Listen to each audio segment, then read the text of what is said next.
January 12, 2010, a powerful earthquake shook Haiti, damaging 51% of the buildings in Port-au-Prince. The destruction killed as many as 300,000 people and left 1.5 million more homeless. Within 36 hours, DRC was on the ground to respond to disaster in a country it knows very well. 2006, we built a 322-man work camp for the construction of the U.S. Embassy. Being here that long, we established a good relationship with the government here. DRC left Haiti in November, right before the earthquake hit. We got called back into the country when the earthquake happened. We immediately picked up our contractors that we were working with before. And for the first 2 or 3 days, we were just really surveying what was going on and trying to see where we could help. We were doing a lot of humanitarian stuff. We were flying people back and forth in the company planes, bringing in medical supplies and just seeing where we could be of use. About the 21st of January, we were asked to go to the Unibank, which was a 4-story building that had collapsed.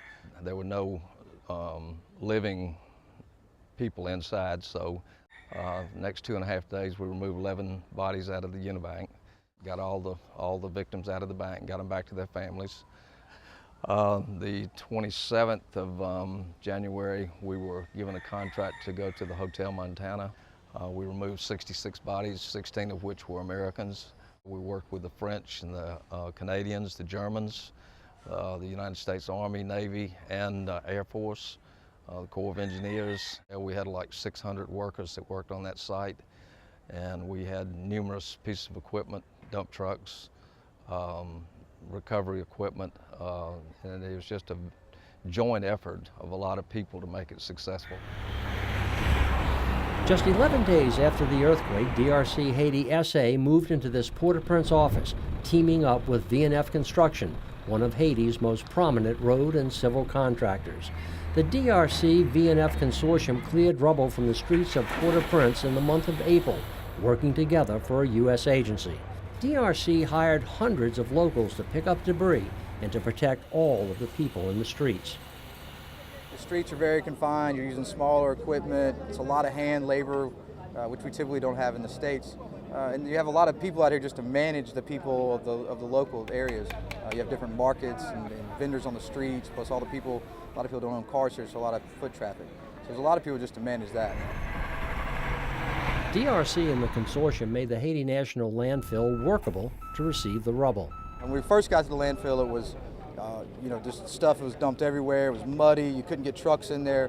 What we've done is we've taken all the debris, like you see here, the concrete and the rubble, and we've now crushed it and made roads so that people can access the dump facility now. So it's really improved the dump facility. Whereas you couldn't even get in, you couldn't even drive 100 yards into it the first day I went to it. Now you can drive all the way through it. DRC Haiti has provided temporary lighting, cleared rubble from drainage canals, demolished an earthquake-ruined school, and set up camps for organizations to provide housing and office space for staff. In the summer of 2010, DRC began building transitional housing for Haitian families whose homes were lost in the quake. 2 separate aid organizations have DRC at work in 2 different locations. DRC Haiti has also broken ground to construct a large complex for a major international aid organization. We're going to stay here as long as we can help here. We just developed a rapport with the Haitian people, and we trust them, they trust us, and so I think that we'll have a good future here working with them.